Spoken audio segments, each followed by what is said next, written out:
আমি ভাবলাম দুটো লাইন বলতে হবে, বলে দেব, কিন্তু রচনাদি এত ভালো স্পিচ দিল, বাপ রে বাপ।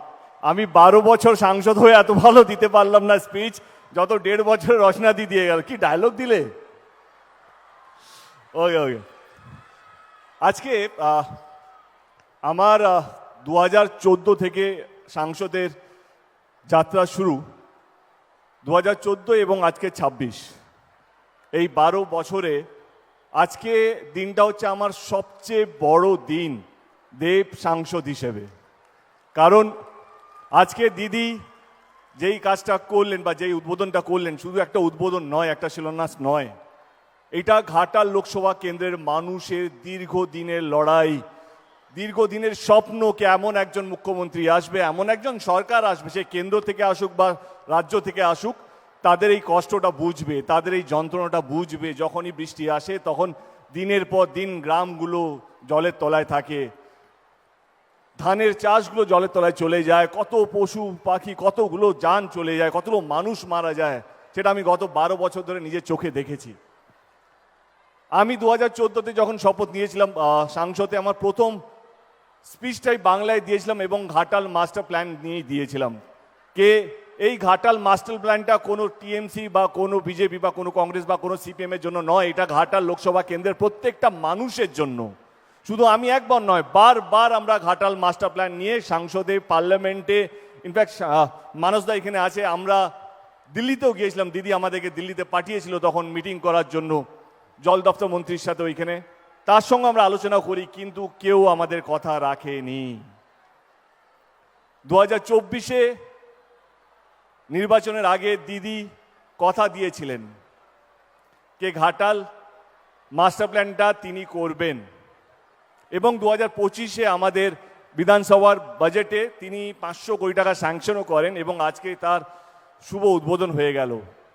আমি নিজের তরফ থেকে নয়, আমি ঘাটাল লোকসভা কেন্দ্রের প্রত্যেকটা মানুষের পক্ষ থেকে, সে টিএমসি করুক, সিপিএম করুক, কংগ্রেস করুক, বিজেপি করুক, তাদের প্রত্যেকের পক্ষ থেকে আমি দিদিকে হাত জোড় করে ধন্যবাদ জানাতে চাইছি। দিদি, এইটা যে কত বড় কাজ হলো, এটা যে কত বড় সমস্যার সমাধান হতে চলেছে আগামী দিনে, সেটা ঘাটাল লোকসভা কেন্দ্রের মানুষই হয়তো বুঝতে পারবে। কত মানুষ লড়াই করতে করতে চলে গেছেন, স্বপ্ন দেখেছেন কি এক না একদিন কেউ না কেউ করবেন, কেউ কথা রাখেনি। যিনি কথা রেখেছেন তার নাম হচ্ছে মমতা ব্যানার্জি, আমাদের 3 বারের মুখ্যমন্ত্রী। আজকে সোশ্যাল মিডিয়ার যুগ, আপনি একটা উচ্চবাচ্য কথা বললেই আপনি ট্রোল হয়ে যাবেন, এই তো দেব এটা বলছে বা অমুক এটা বলছে। আমরা যখন এসআইআরে যখন মিছিলের পর যখন আমরা সভা করছিলাম, দিদি আমাকে কিছু কথা বলতে বলেছিলেন, তখন আমি বলেছিলাম এইবারে আমাদের সরকার, আমাদের দল 250টা সিট নিয়ে আসবে। কর্মীদের কাছে এটা মন্ত্র ছিল কি না 250টা আমরা নিয়ে আসবো, কিন্তু কিছু মানুষ ট্রোল করলো কি কেন দেব পাগল হয়ে গেছে। আচ্ছা, নির্বাচনটা কিসের জন্য বলুন তো? যেই দল মানুষের কাজ করবে তাকে তো আপনারা ভোট দেবেন, তাই না? তাই তো নিয়ম হওয়া উচিত। যেই সরকার কথা দিয়ে ভোটের আগে কথা দিয়েছে, ভোটের পর সেই কথাগুলো রাখছে, তাই তো ভোট পাবে, তাই না? আজকে আমি আমার দলের পক্ষ থেকে বলছি না, একজন সাধারণ মানুষ হিসেবে বলছি। আমারও গ্রাম ঘাটাল লোকসভা কেন্দ্রের মধ্যে আছে, আমার মামা বাড়ি, আমার দেশে নিজের বাড়ি কেশপুরে, আপনারা সবাই জানেন। আমাদের যেটু সিপিএম করতো, আমি তারও হয়ে বলছি কে অ্যাটলিস্ট কেউ তো কথা রাখলো। 1959-এ মানসিং কমিটি একটা প্ল্যানের নাম দেয়, সেই প্ল্যানটা ছিল ঘাটাল মাস্টার প্ল্যান। এই ফাইলটা প্রত্যেকটা দপ্তর, প্রত্যেকটা সরকারের প্রত্যেকটা টেবিলে ছিল, কিন্তু কেউ এই ফাইলটা পাস করেনি।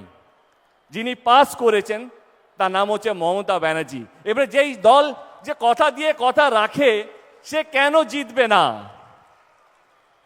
তাকে তো জেতানো উচিত। সে শুধু ভোট নিয়ে চলে যায়নি, সে আপনাদের পাশে থেকে আপনাদের কথা দিয়ে কথা রেখেছে। সামনে নির্বাচন, আমি জানি অনেকেই আসবেন, অনেকেই অনেক বড় বড় কথা বলবেন, তাতে কোনো আপত্তি নেই, সবারই অধিকার আছে কথা বলার। কিন্তু আমি সাধারণ মানুষ হিসেবে বলছি, যেই দলটা গত 15 বছর ধরে মানুষকে আগলে রেখেছে, তা তো জেতা উচিত। যেই দলটা সমস্ত ধর্মের মানুষকে, সে হিন্দু হোক, মুসলিম হোক, শিখ হোক, ইসাই হোক, সেই কোনো ধর্মীয় রাজনীতি না করে সমস্ত মানুষকে আগলে রেখেছে, তার তো জেতা উচিত। যেই মানুষটা শুধু উন্নয়নে কাজ করে গেছে, মানুষকে ভালো রাখার চেষ্টা করে গেছে, সে কন্যাশ্রী হোক, রূপশ্রী হোক, অনেকগুলো প্রকল্পের মাধ্যমে সে কোনোদিনও দেখেনি এই মেয়েগুলো তার বাবা মারা কোন দল করে, বা ওই বাড়িটা, যেই বাড়িটা আজকে অনেকগুলো বাড়ি অনেক মানুষ পেয়েছে, তারা কোন দল করে, তারা সিপিএম করে না, কংগ্রেস করে না, তারা টিএমসি করে, সেইটা দেখেনি। তিনি শুধু মানুষের ভালো করার চেষ্টা করে গেছেন। তাহলে সে জিতবে না তো কে জিতবে? আমি বাংলার প্রত্যেকটা মানুষকে বলছি, আমরা জোর করব না আপনাদেরকে ভোট দেওয়ার জন্য, কিন্তু আপনাদের বিবেক যদি একটু কথা বলে, তাহলে দেখবেন 15 বছর ধরে একজন মহিলা লড়াই করে, সংঘর্ষ করে, প্রত্যেক দিন কিছু না কিছু কখনো না কখনো হয়েই চলেছে, আমরা প্রত্যেক দিন টিভিতে দেখি। সেই মহিলা গত 15 বছর ধরে লড়াই করে নিজের জন্য নয়, বাংলার মানুষকে এক এবং ভালো রাখার চেষ্টা করে গেছে। যদি জেতে, তো আমার মনে হয় এরকম মানুষেরই জেতা উচিত। আজকে আমার দিন নয় বেশি কথা বলার, আজকে আমার গর্বের দিন, আজকে আমার ভালো লাগার দিন। কারণ ঘাটাল লোকসভা কেন্দ্রে, যেটা একটু আগেই বলছিলাম, যে দীর্ঘদিনের কষ্ট, দীর্ঘদিনের আবেগ, দীর্ঘদিনের চাওয়া, দীর্ঘদিনের পরিশ্রম, সেটা হচ্ছে ঘাটাল মাস্টার প্ল্যান, যেটা আজকে শুভ উদ্বোধন করলেন আমাদের মাননীয় মুখ্যমন্ত্রী। আমি আবার ঘাটাল লোকসভা কেন্দ্রের প্রত্যেকটা মানুষের তরফ থেকে দিদিকে হাত জোড়ো করে ধন্যবাদ জানাচ্ছি, এবং অভিষেক ব্যানার্জিকেও ধন্যবাদ জানাচ্ছি, কারণ 2024-এ তিনিও কথা দিয়েছিলেন, তিনিও কথা রেখেছেন।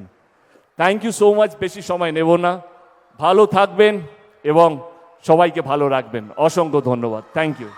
के तपाईँ योग्य र अनुभवी टिचर हुनुहुन्छ?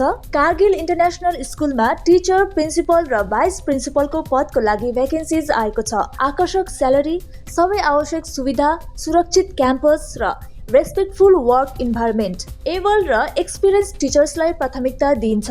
वक इन इन्टरभ्यू दार्जिलिङ जिडिएनएस हलमा हुन गइरहेको छ 31 जनवरी र 1 फेब्रुअरी 2026 आइतबारको दिन। समय बिहान 9 बजेदेखि दिउँसो 4 बजेसम्म। आफ्नो बायोडाटा सहित उपस्थित हुनुहोस्। आफ्नो करियरलाई नयाँ उचाइ दिनुहोस्। दिएको नम्बरमा आजै सम्पर्क गर्नुहोस्।